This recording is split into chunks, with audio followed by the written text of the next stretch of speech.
মার্কিন যুক্তরাষ্ট্রের নেভাডা অঙ্গরাজ্যের শহর লাস ভেগাস সারা বিশ্বের মানুষের কাছে এটি বৃহৎ নগরী হিসেবে পরিচিত। বিভিন্ন দেশ থেকে পর্যটকরা মনোরঞ্জনের জন্য এখানে আসেন। এটি আমেরিকার 28তম জনবহুল নগরী। লাস ভেগাস উপত্যকার সামগ্রিকভাবে নেভাডার শীর্ষস্থানীয় আর্থিক, বাণিজ্যিক এবং সাংস্কৃতিক কেন্দ্র হিসেবে কাজ করে। কিন্তু এই শহরটির আরও একটি পরিচয় রয়েছে, এটিকে পাপের শহর বলা হয়ে থাকে। আজকের ভিডিওতে আলোচনা করা হবে লাস ভেগাসে কি কি পাপ সংগঠিত হয় এবং কেন এই শহরকে পাপের শহর বলা হয়। চলুন ভিডিও শুরু করি।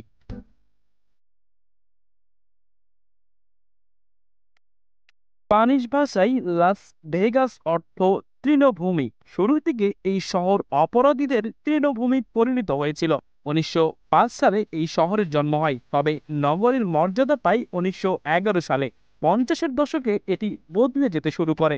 নিউ ইয়র্ক ও শিকাগোর মাফিয়ারা দেশটির মহাবি মরুভূমিতে কালো টাকা সাদা করার জন্য এবং ব্যবসা করার জন্য আসে। তখন এই শহরে কোনো আইন না থাকায় তারা অপরাধমূলক কাজগুলো এখানেই করত।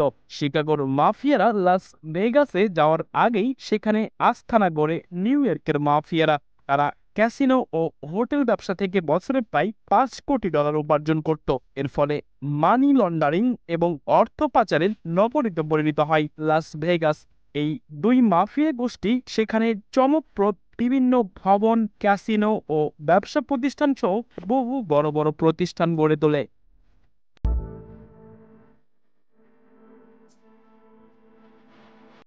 লাস ভেগাসকে মনোরঞ্জনের রাজধানী বলা যেতেই পারে, কেননা পৃথিবীর বিভিন্ন জায়গা থেকে হাজার হাজার মাইল পেরিয়ে পর্যটকরা এখানে শুধু মনোরঞ্জনের জন্যই আসেন প্রতি বছর। সবসময় ভিড় তাই লেগেই থাকে। মূলত এখানকার হোটেলগুলোকে কেন্দ্র করে গড়ে উঠেছে চিত্র বিনোদন তথা আমোদ প্রমোদের রাজধানী লাস ভেগাসের আনন্দ বাণিজ্য।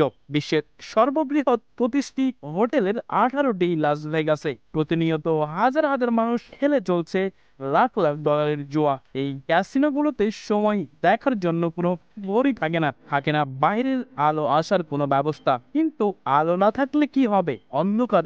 ভিড় খেলে ঠিকই চলে আসে ফ্রি অ্যালকোহল। উদ্দেশ্য একটাই, জুয়ার টেবিল কিংবা স্লট মেশিনে বসে যেন দিন রাতের হিসাব না থাকে। নিঠুর ছলনায় নিঃস্ব করার কি সুনিপুণ আয়োজন।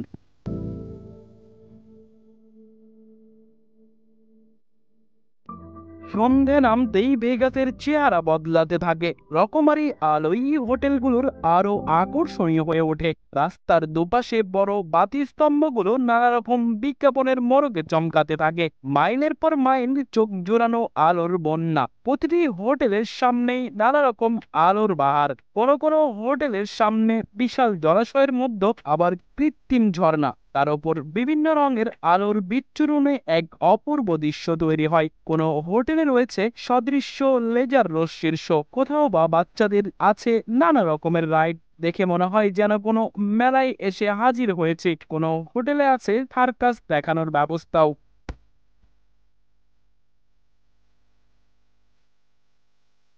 ভেগাসের রাস্তাঘাট সবসময় প্রাণবন্ত, সবাই আনন্দের মুডে থাকে।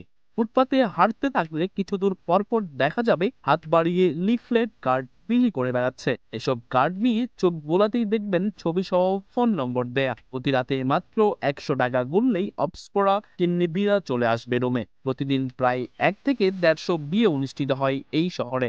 আমেরিকার নানান প্রান্ত থেকে মানুষ ছুটে আসে এখানে কেবল বিয়ে করতে। এখানে এসে সত্যিই মনে হবে বিয়ে করা জিনিসটা পৃথিবীর সবচেয়ে সহজ কাজ। শুধু ফটো, আইডি আর পকেটে $70 থাকলেই হবে। নিমিষেই বদলে ফেলতে পারবেন আপনার ফেসবুক রিলেশনশিপ স্ট্যাটাস।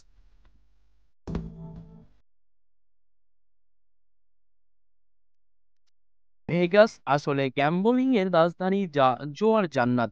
এখানকার শ্রেষ্ঠ ক্যাসিনোগুলোতে রয়েছে নানা ধরনের গ্যাম্বলিং প্রচলিত সল্ট রুলে ব্ল্যাক জ্যাক থেকে শুরু করে ভিডিও হর্স রেসিংও। 1 সেন্ট থেকে যে কোনো মূল্যের বেটিং এর সুযোগ আছে এখানে। মায়াবী আলো, বাতানুকূল সুরম্য কক্ষের আহ্বান, লাস্যময়ী নারীদের সান্নিধ্য, অবারিত মদিরার আয়োজন, আদিম রিপুর আবেশে বয়ে চলে সময়। রাত ছাড়িয়ে ভোর হয়ে যায়, এই মায়ানগর বয়ে চলে নিজের ছলনাময়ী খেয়ালে।